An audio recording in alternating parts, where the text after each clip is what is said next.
Assalamualaikum warahmatullahi wabarakatuh. Waalaikumsalam warahmatullahi wabarakatuh. Warga Islam dimanapun ada yang kami hormati, yang seiman dan seagama, semoga diberi ridho Allah dan syafaat Rasulullah,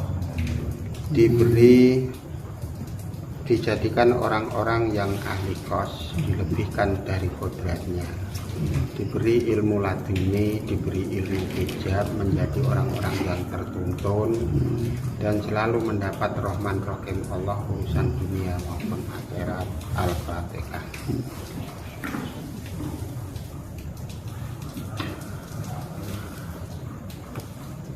Untuk malam ini kita masih menyampaikan pesan dari Eyang Syekh Siti Jenar.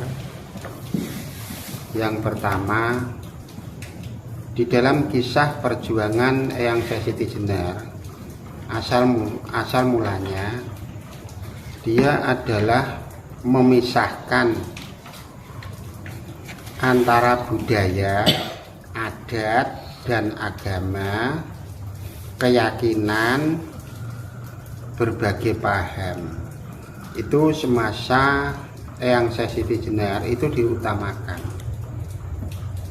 Jadi dia tidak mau istilahnya belajar agama dicampur dengan budaya, dicampur dengan keyakinan-keyakinan, pemahaman-pemahaman yang berbeda. Maka dia tidak disukai oleh masyarakat masa dulu itu karena dia tegas.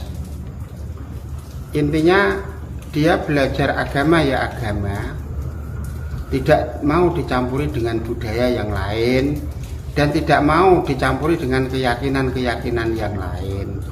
Yang dimaksud keyakinan yang lain, masa dulu itu istilahnya dia ngomong, banyak orang-orang yang berkeyakinan masih dicampur dengan bentuk budaya-budaya seperti orang-orang kuno, orang-orang Jawa-Jawa kuno, keyakinannya belum terarah tentang masalah agama, tapi dia masih dicampur dengan budaya-budaya kuno, yaitu adalah menggunakan kodam, menggunakan sesuatu yang masih bertentangan dengan ajaran Islam yang dibawa oleh Eyang Syekh Siti Jenar. Intinya di situ dia kan masih menggunakan ilmu perdukunan, masih menggunakan keyakinan-keyakinan dan budaya kuno, seperti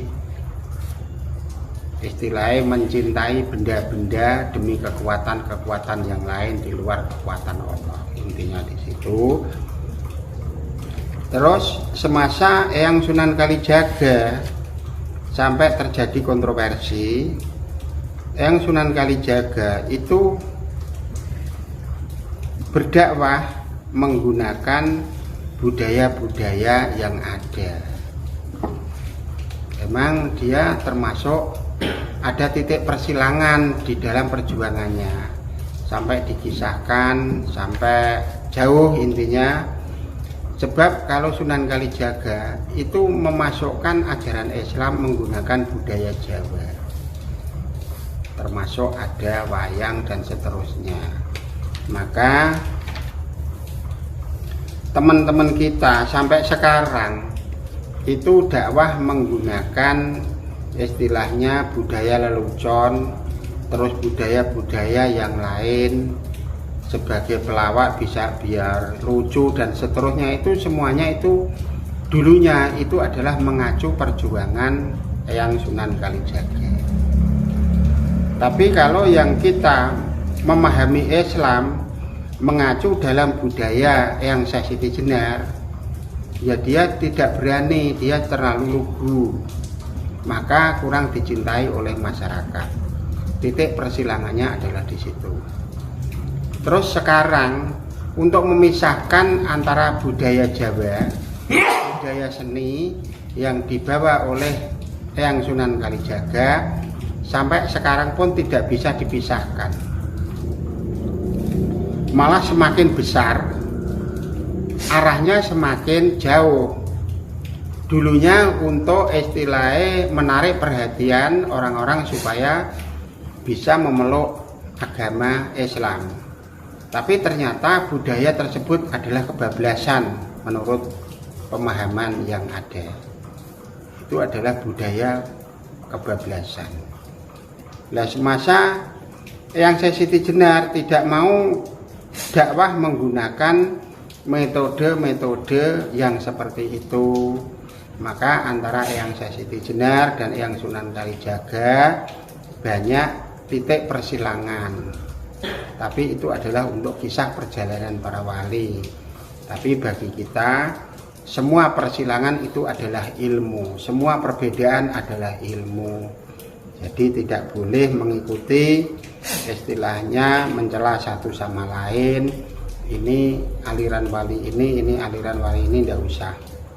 Kita adalah memahami ilmu yang diajarkan saja, intinya di situ.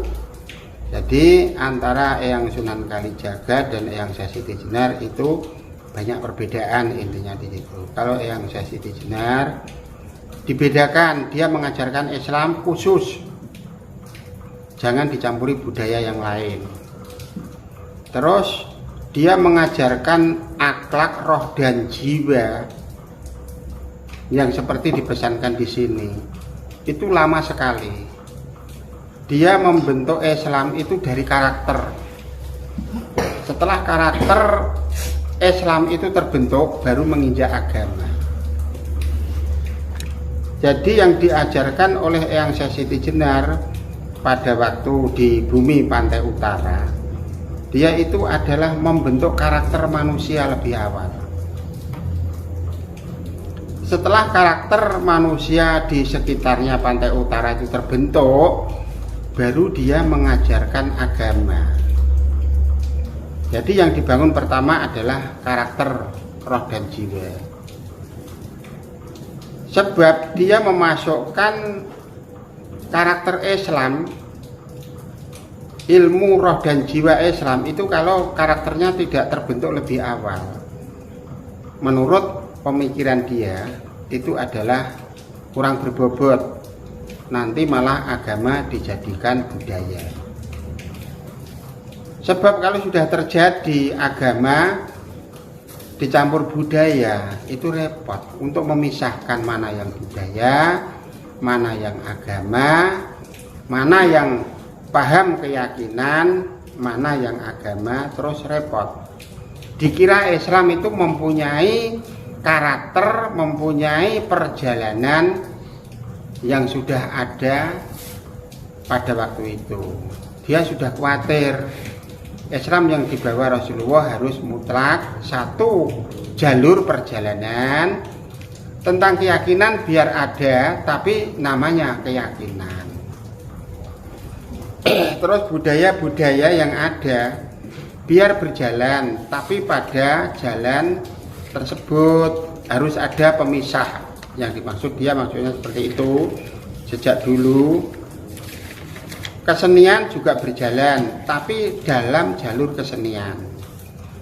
Terus jalur tentang keyakinan dan adat biar jalan, tapi jangan dicampur dengan Islam. Yang dimaksud seperti itu, dia tegas-tegas intinya itu.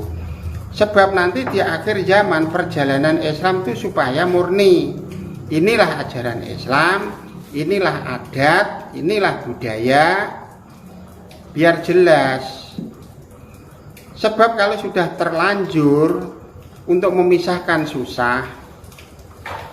Dikira Islam itu punya adat, dikira Islam itu punya keyakinan-keyakinan dalam bentuk yang seperti dijalankan itu. Kan jadinya kalau sudah membaur dalam satu agama, kemurnian Islam susah dicari. Emang kedua-duanya juga mengandung unsur kebenaran. Tapi di dalam akhir perjalanannya ternyata lebih tepat sesuai dengan jalurnya masing-masing. Yang kesenian juga jalan kesenian, yang jalan budaya juga sesuai dengan jalan budaya, mempunyai bagian-bagian yang terpisah sesuai dengan kemampuan orangnya. Nah, terus sekarang Al-Quran untuk lucuan, untuk memisahkan susah, sebab dia juga merasa benar ada resep dari Eyang Sunan Kalijaga. Terus kesenian dicampur, itu juga menggunakan resep Eyang Sunan Kalijaga.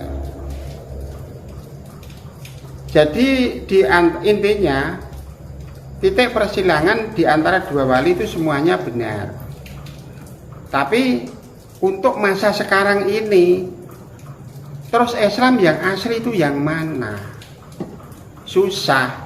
Masalahnya dicampur budaya, dicampur kesenian, dicampur keyakinan, dicampur adat, menjadi satu lingkaran Islam. Nah, terus mencari aslinya susah. Ya harus bertemu dengan orangnya yang mengajarkan. Intinya di situ. Kalau tidak bisa bertemu oleh orangnya yang mengajarkan, yang membawa kisahnya, ya repot. Dikira Islam yang dibawa Rasulullah itu bentuknya seperti yang ada ini. Terus untuk lucu-lucuan dan seterusnya, dicampur adat, dicampur kesenian. Nah, terus kita menjadi penerus yang sudah ribuan tahun. Jaraknya susah. Islam itu aslinya yang mana sih? Susah.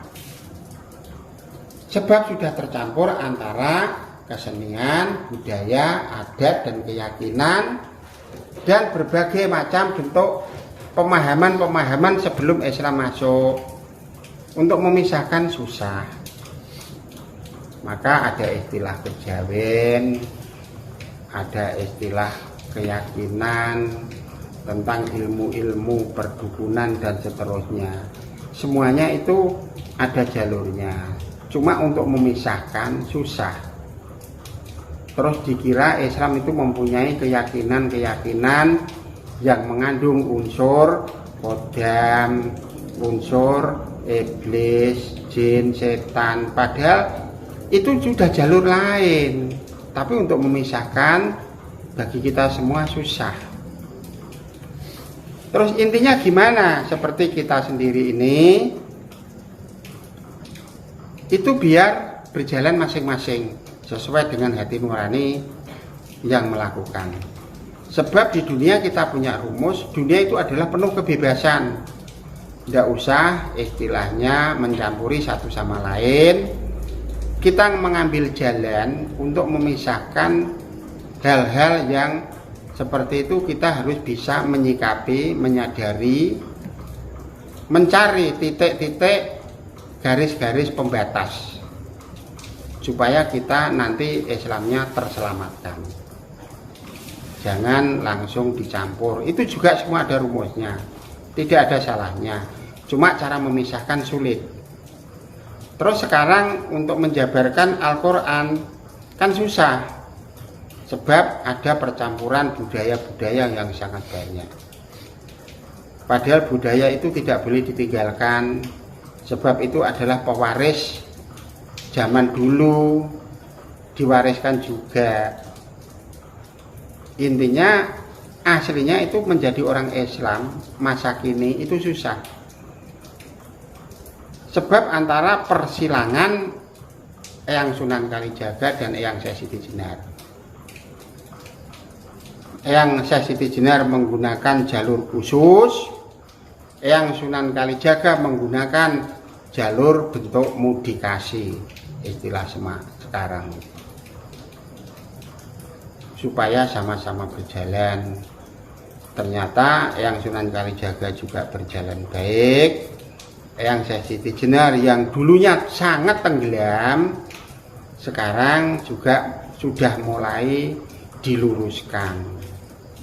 Nah, orang-orang yang bisa meluruskan dua titik ini emang susah kalau tidak belajar dengan orangnya secara langsung. Intinya di situ.